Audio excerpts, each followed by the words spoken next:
अथ 33 सर्गः।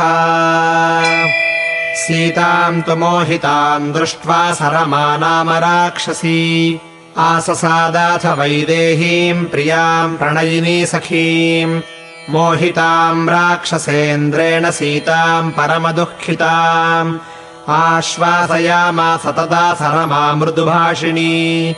सा हि तत्र कृता मित्रम् सीतया रक्ष्यमाणया। रक्षन्ती रावणादिष्टा सानुक्रोशा दृढव्रता। सा ददर्श सखी सीताम् सरमानष्टचेतनाम् उपावृत्योत्थिताम् ध्वस्ताम् बडवामिव पांसुषु। ताम् समाश्वासयामास सखी स्नेहेन सुव्रताम्। समाश्वसि हि वैदेहि मा भूत्ते मनसो व्यथा। उक्ता यद्रावणेन त्वम् प्रत्युक्तश्च स्वयम् त्वया। सखी स्नेहेन तद्भीरुमया सर्वम् प्रतिश्रुतम्। लीनया गहने शून्ये भयमुत्सृज्य रावणात्। तव हेतोर्विशालाक्षि न हि मे रावणाद्भयम्। ससम्भ्रान्तश्च निष्क्रान्तो यत्कृते राक्षसेश्वरः। तत्र मे विदितम् सर्वमभिनिष्क्रम्य मैथिली। न शक्यम् सौप्तिकम् कर्तुम् रामस्य विदितात्मनः। वधश्च पुरुषव्याघ्रे तस्मिन्नैवोपपद्यते। न त्वेवम् वानरा हन्तुम् शक्याः पादपयोधिनः। सुरादेवर्षभेणेव रामेण हि सुरक्षिताः। दीर्घवृत्तभुजः श्रीमान् महोरस्कः प्रतापवान्। धन्वी सन्नहनोपेतो धर्मात्मा भुवि विश्रुतः।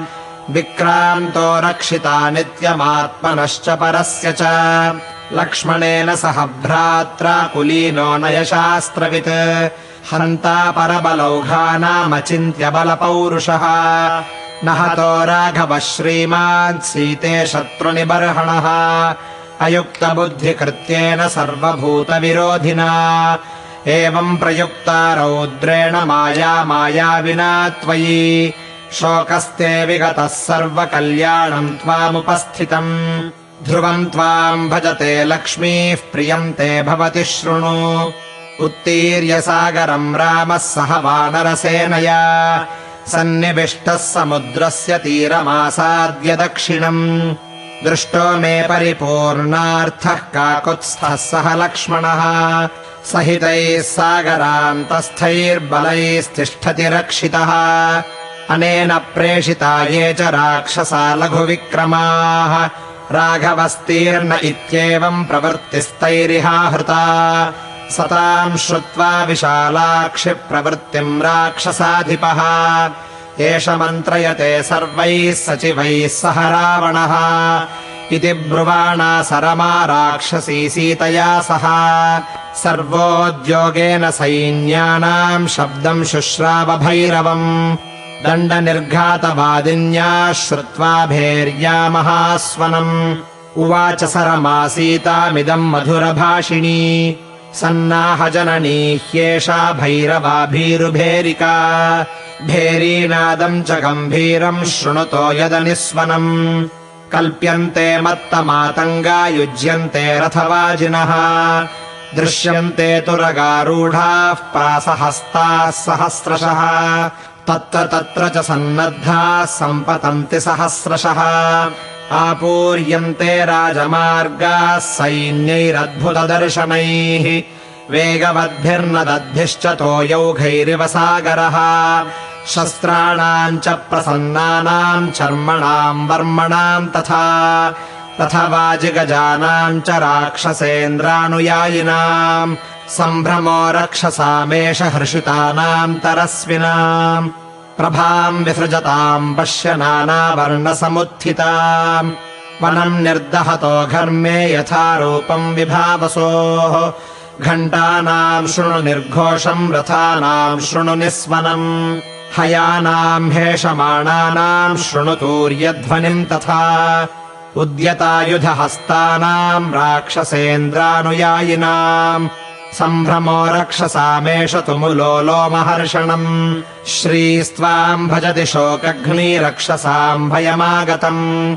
रामः कमलपत्राक्षो दैत्यानामिव वासवः अवजित्य जितक्रोधस्तमचिन्त्य पराक्रमः रावणम् समरे हत्वा भर्ता त्वाधिगमिष्यति विक्रमिष्यति रक्षस्सु भर्ता ते सह लक्ष्मणः यथा शत्रुषु शत्रुघ्नो विष्णुना सह वासवः आगतस्य हि रामस्य क्षिप्रमङ्कागताम् सतीम् अहम् द्रक्ष्यामि सिद्धार्थाम् त्वाम् शत्रौ विनिपातिते अस्त्राण्यानन्दजानि त्वम् वर्तयिष्यसि जानकी समागम्य परिष्वक्ता तस्योरसि महोरसः अचिरान्मोक्ष्यते सीते देवि ते जघनम् गताम् धृतामेकाम् बहून्मासान् वेणीम् रामो महाबलः तस्य दृष्ट्वा मुखम् देवि पूर्णचन्द्रमिवोदितम् मोक्ष्यसे शोकजम् वारि निर्मोकमिव पन्नगी